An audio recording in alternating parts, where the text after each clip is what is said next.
Halo guys, Assalamualaikum dan salam sejahtera. Kembali lagi bersama dengan saya di Tengkorup Channel. Jadi pada kalian yang menonton video ini, didoakan agar semuanya berada di dalam keadaan yang sehat ya. Dan tahun 2024 ini merupakan tahun kejayaan ya untuk Timnas Indonesia. Karena apa? Karena Timnas Indonesia penampilan mereka ya untuk tahun 2024 ini baik Timnas senior maupun junior, penampilan mereka cukup solid. Baru-baru ini Timnas Indonesia U19 telah menjadi juara di Piala AFF U19 2024 dan satu-satunya yang menjadi wakil di ASEAN ini untuk keputaran yang ketiga yang layak yang lolos adalah Timnas Indonesia. Dan apa yang menariknya di sini ya, setelah Timnas Indonesia dengan kehadiran beberapa pemain keturunan dan juga pelatih khusus untuk Timnas Indonesia, mereka baru melihat ya dan merasa kaget melihat sambutan yang diberikan oleh fans Indonesia di luar negara. Bukan sekadar di negara Indonesia, tetapi mereka melihat walaupun di luar negara fans Indonesia ini cukup ramai guys. Dan di sini dikatakan Yom Ki Hun katanya di negara orang sejak begini, apalagi di negara sendiri fans Indonesia gila, itu pernyataannya. Dan ini adalah penampilan perdananya bersama-sama dengan Timnas Indonesia setelah pelatih khusus untuk striker Timnas Indonesia ini dibawa masuk gabung dengan Timnas Indonesia yang berasal dari Korea Selatan. Jadi nampak di sini bahwa kekuatan Timnas Indonesia dengan penambahan beberapa elemen penting ya seperti pelatih khusus untuk striker dan juga pada penampilan yang akan datang yaitu Martin Paes ini akan dapat memperkuatkan lagi Timnas Indonesia bagi menghadapi tim-tim yang agak lumayan kuat juga ya guys untuk putaran yang ketiga ini. Tetapi mungkin di situ ada kejutan yang akan berlaku ya, sebab pemain-pemain Timnas Indonesia yang saya lihat kebanyakan daripada mereka ini adalah pemain-pemain yang sudah biasa bermain di Liga Eropa.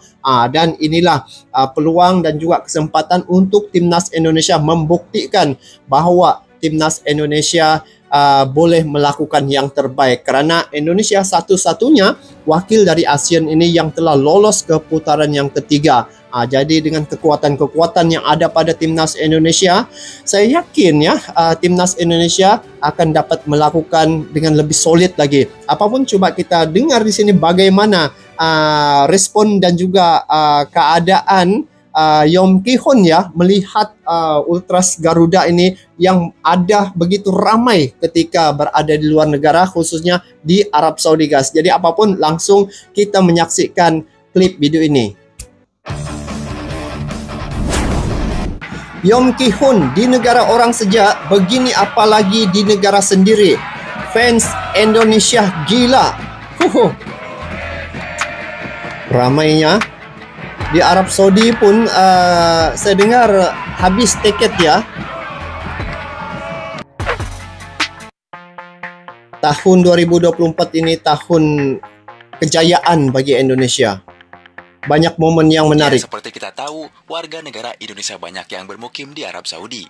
Diperkirakan kurang lebih ada 1 juta WNI yang tinggal di sana. Ramai ya, 1 juta. Ketika Timnas Indonesia tiba di Jeddah, banyak sekali supporter Indonesia yang menyambutnya. Tengok kreatifnya dorang. Ya, Timnas Indonesia telah tiba di Jeddah, Arab Saudi, tentu untuk menjalani partai pertama grup C, putaran ketiga.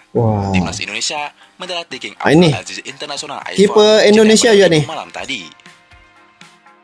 Dorang sudah sampai ya. Sampai di Jeddah dengan kekuatan para pemain dari BRI Liga 1. Sementara para pemain abroad Kelvin datang.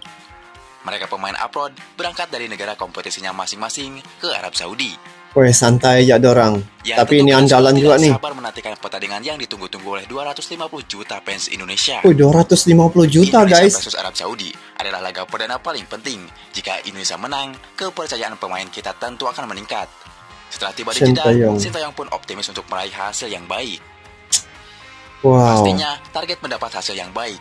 Ia akan berusaha semaksimal mungkin, dan saya bukan Tuhan, jadi saya tidak bisa tahu. Tetapi tetap, bola itu bundar, jadi situasi berubah akan seperti apa, tidak ada yang tahu juga. Tetapi kami akan berusaha semaksimal mungkin, ujar Sintayong. Harapan fans Indonesia nih agar timnas dapat melakukan yang terbaik. Ini timnas Indonesia datang dengan kekuatan penuh. Wow, ini ya pemain-pemainnya. Tapi di sini Martin Paes rasanya tidak tampil kan? Pada laga kedua baru dia tampil di Indonesia. Menantang Arab Saudi dengan ranking 56 dunia pun tak akan membuat Sintayong ciut. Sekarang Ranking Indonesia 56 mempunyai pemain-pemain elit, salah satunya pemain Serie A Italia. Sekelas Thailand pun tak punya pemain seperti Indonesia. Ini pemain Serie A. Nah, di satu sisi, para pemain abroad sedang OTW dari negara tempat mereka main dan langsung ke Arab Saudi, seperti Jay Ijes misalnya. Oh, Jay Ijes langsung OTW ke Arab Saudi usai melakukan pertandingan melawan ini guys, bermain di Serie A, satu-satunya di ASEAN ya kalau tidak silap yang dapat bermain di Serie A. Dan di Serie A ini adalah satu kompetisi yang tinggi ya, kasta tertinggi di Liga Italia. Dan di situ pemain-pemainnya semua pemain-pemain yang hanya yang terpilih saja dapat bermain di situ. Jadi salah seorang daripada pemain timnas Indonesia ini yaitu Jay Ijes yang bermain di Serie A. Dan Marcelino juga main tetapi dia di Liga Inggris. Jadi itu yang satu kekuatan yang ada pada timnas Indonesia. Itulah penampilan putaran ketiga ini memang menarik. Hadir. Ya, meski absen melawan Arab Saudi, nih Martin Paes bagi skuad Garuda bahwa Indonesia datang ke markas Arab Saudi dengan Martin kekuatan Paes yang mengerikan. Tapi nanti di Jakarta dia datang nih, Martin Paes.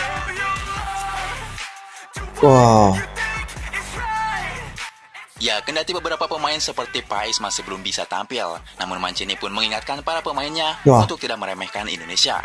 Sebab, bagaimanapun, menurutnya Indonesia akan jadi tim yang berbahaya karena diisi banyak pemain yang merumput di Eropa. Kan? Salah satunya merumput di Eropa. Arab Saudi Salem Al-Dausari mengaku enggak nyangka kalau tim ASEAN seperti Indonesia punya skuad yang mayoritas main di Eropa, bahkan salah satunya bermain di Serie A Italia. Ya, pertandingan perdana memang pasti terasa beda dan terasa sulit, terlebih kalau itu dilakukan di kandang lawan. Pastinya tingkat kesulitannya bertambah jadi 2 kali lipat. Ya, di balik itu, pelatih Yeom Ki-hun terus mengasah para penyerang Indonesia bagaimana satu peluang harus menjadi gol. Tentu ini sangat penting, ini bukan AFF lagi, ini sudah menuju Piala Dunia. Jika kita menang minimal hasil yang baik, masuk 100 besar tentu semakin di depan mata. Saat ini 133. Ya, berbicara pelatih Roberto Mancini memang bukan pelatih kaleng-kaleng. Tentu saja, tantangan besar akan dihadapi pasukan Garuda dalam menantang 3 kali juara Asia tersebut. Karena selain faktor teknis, adapun main di suhu yang terbilang panas akan jadi tantangan tersendiri. Namun soal dukungan supporter Indonesia, gak perlu khawatir. Karena pastinya, supporter Indonesia kemungkinan juga akan banyak yang datang ke King Abdullah Sport City. Tak lagi tiket yang dijual dengan harga yang murah, mestilah ramai nih. Tapi saya nampak di media sosial memang ramai lah guys. Ya, entah bagi Arab Saudi maupun Indonesia, laga perdana ini sama-sama dirasa penting, khususnya bagi Arab Saudi. Tentu saja Mancini enggak mau kehilangan muka, karena kalah dari tim ranking 133 FIFA. 133 lawan apalagi ranking 56. Apa kata orang-orang dan media-media dunia. Maka dari itu Mancini benar-benar serius untuk menyiapkan tim jelang laga perdana melawan Indonesia. Dan ia percaya para pemainnya sudah melupakan sejenak apapun masalah yang ada. Ya, namun Mancini juga mengingatkan para pemainnya untuk waspada betul saat bersua Indonesia. Sebab ia juga cukup tidak menyangka kalau di timnas senior Indonesia yang baru dirilis, skuad resminya terdapat 14 pemain abroad. 14 orang besar main di Eropa. Maka dari itu, sebisa mungkin ia mencoba mempelajari kalau gaya main Indonesia nantinya pasti nggak akan jauh-jauh dari tim Eropa. Iyalah, kalau sudah terbiasa main di Eropa kan. Ini tahun 2006 Gus Dur pernah memprediksi timnas Indonesia bakal lolos Piala Dunia. Tahun 2006. Biar betul guys. Biasa bila Gus Dur sudah mengeluarkan kata-kata, memang ada benarnya guys. Nih Roberto Mancini, kami seperti akan melawan Belanda. Wih, diakui ya. Kan pemain-pemain timnas sekarang nih beramai dari Belanda. Oh ini Ultras. Oh tengok, luar biasa dorang punya sambutan dan juga kreativitas dorang memberi dukungan. Ya, tahun 2024 ini adalah tahun kejayaan timnas Indonesia. Semua media-media di Asia sepakat bahwa timnas Indonesia sekarang adalah tim terkuat di wilayah ASEAN. ASEAN lagi tuh. Bukan sombong, tapi jika dibandingkan dengan timnas Thailand, Vietnam, apalagi Malaysia, kualitas timnas Indonesia saat ini jelas sudah berbeda dan tidak bisa disetarakan lagi. Buktinya, sekarang Indonesia menjadi satu-satunya wakil di ASEAN yang lolos ke ronde ketiga, tinggal selangkah lagi menuju World Cup 2026. Tengok satu-satunya di ASEAN. Timnas saat ini, 2 tahun. Bila lihat nih ya, pemain-pemain keturunan 1, 2, 3, 4, 5, 6, 7 orang, belum lagi masuk yang lain. Ini yang satu kekuatan yang ada pada timnas Indonesia. Lepas tu ini main di Serie A, yang Marcelino main di Liga Inggris. Nanti Martin Paes lagi tampil. Masya Allah. Ke depan, kita akan melihat timnas Indonesia saling mengalahkan dengan timnas Jepang hingga Korea Selatan. Tentu demi gengsi julukan tim terkuat di Asia. Namun tahukah, ada hal yang menarik di timnas saat ini?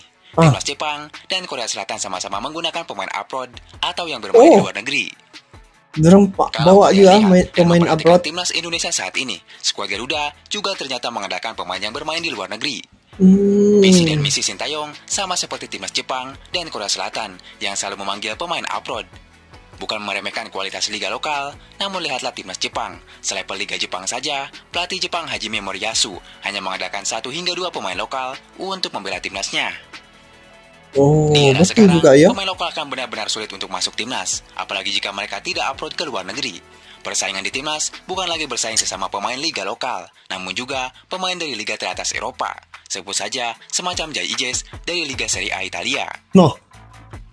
Jay Ijes. Ya, maka tak heran sekarang pelatih-pelatih di grup C yang menjadi lawan Indonesia nanti di kualifikasi Piala Dunia 2026 cukup mewaspadai kebangkitan Hindia Belanda. Sebut saja pelatih Arab Saudi, Roberto Mancini. Mengapa begitu? Jelas alasannya. Karena sekarang, skuad Indonesia dihuni 99% pemain keturunan Eropa yang abroad. Dan para pemain keturunan ini bermain di kasta tertinggi Liga Eropa. Level dan kualitas Indonesia saat ini sangat diperhitungkan oleh Roberto Mancini. Şansım oldu. Diğer İtalyanlar da burada çalıştıkları için, oyuncular burada bu ülkede oynadıkları için çok şanslılar. Ya, sebentar lagi Indonesia akan menghadapi timnas Arab Saudi 6 September 2024. Ini adalah laga pertama Indonesia di grup C. Asuhan Sintayong tersebut bakal away ke Arab Saudi. Tentu jika Federasi Arab Saudi memberikan kuota untuk fans Indonesia, apalagi kuota yang sangat banyak, dipastikan stadion markas Arab Saudi akan memerah. Apalagi banyak jutaan warga Indonesia yang tinggal di Arab Saudi. Tengok nih, fans Garuda ada di mana-mana. Jadi bila melihat ya untuk menghadapi Arab Saudi ini, saya kira dengan kehadiran fans Garuda nih, sebab saya dengar bahwa tiket yang dijual itu dengan harga yang murah ya. Jadi saya melihat juga di media sosial bahwa tiket itu sudah habis. Dan bila kehadiran fans ini datang ke stadion, memenuhi ruang-ruang yang ada, pasti akan memberi suntikan semangat lagi terhadap pemain-pemain timnas Indonesia. Dan kalau dikatakan di sini, Yom Ki Hun ini merupakan pelatih untuk striker ya timnas Indonesia. Dia pun rasa kaget melihat sambutan yang dibuat ya, yang dilakukan oleh fans Garuda ini di Arab Saudi. Jadi nampaknya di sini dengan kehadiran fans yang ramai pasti akan memberi motivasi lagi kepada pemain-pemain ya. Dan melihat pada persiapan untuk menghadapi timnas Arab Saudi ini, pemain-pemain yang bakal akan tampil ini pasti akan membuat kejutan ya, karena di situ ada pemain-pemain yang bermain di Serie A, yaitu Jay Ijes. Jadi ini merupakan satu kekuatan, dan kebanyakan daripada pemain timnas Indonesia ini yang sudah terbiasa ataupun mereka ini bermain di Liga Eropa. Sudah pastinya pengalaman mereka itu akan dibawa untuk dibentuk pada timnas Indonesia dan akan ada satu kekuatan di situ. Dan memang kalau dilihat ya, sepanjang laga yang ditempuhi oleh timnas Indonesia ini, kebanyakan stadion yang dipenuhi itu adalah pendukung-pendukung dari timnas Indonesia. Jadi inilah merupakan satu keunikan dan juga satu kekuatan ya, serta motivasi dapat ditransfer terhadap pemain-pemain timnas Indonesia. Dan bila melihat bagaimana fanatiknya fans Garuda ini, sehingga ada orang Inggris ya membuat buku khusus untuk menceritakan suasana sepak bola di Indonesia. Dan inilah yang menjadi kejutan ya terhadap bagaimana fanatiknya Ultras Garuda ini apabila memberi dukungan terhadap tim mereka. Ini satu perkara yang dapat menyatu padukan ya rakyat Indonesia itu, walaupun di luar negara, tetapi dengan sepak bola ini mereka dapat bersatu ya. Inilah Indonesia sebenarnya. Dan bila melihat pemain-pemain yang gabung dengan timnas Indonesia guys, mereka banyak yang kaget ya bila melihat sambutan yang diberikan terhadap mereka. Di bandara pun sudah disambut dengan begitu meriah, apatah lagi di stadion. Dan bila dikatakan Yom Ki-hun kata, di negara orang saja begini, apalagi di negara sendiri.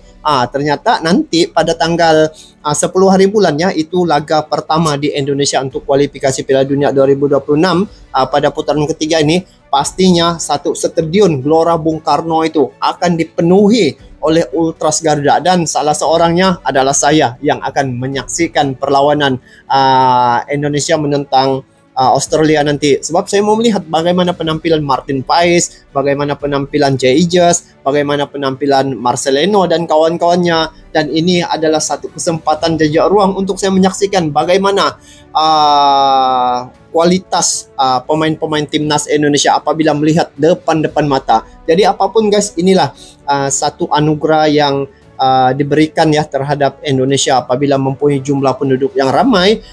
Sudah pastinya dari segi dukungan itu memang cukup banyak untuk memberi dukungan terhadap timnas Indonesia. Walau apapun untuk timnas Indonesia, semoga dapat melakukan yang terbaik ya pada laga perdana untuk putaran yang ketiga ini, karena bila melihat persiapan yang telah dilakukan oleh Indonesia, saya yakin Coach Sintayong lebih mengetahui dan juga berkeyakinan Indonesia akan dapat tempat yang baik juga pada putaran yang ketiga ini. Sebab Indonesia akan menentang Arab Saudi ini yang berada ranking 56.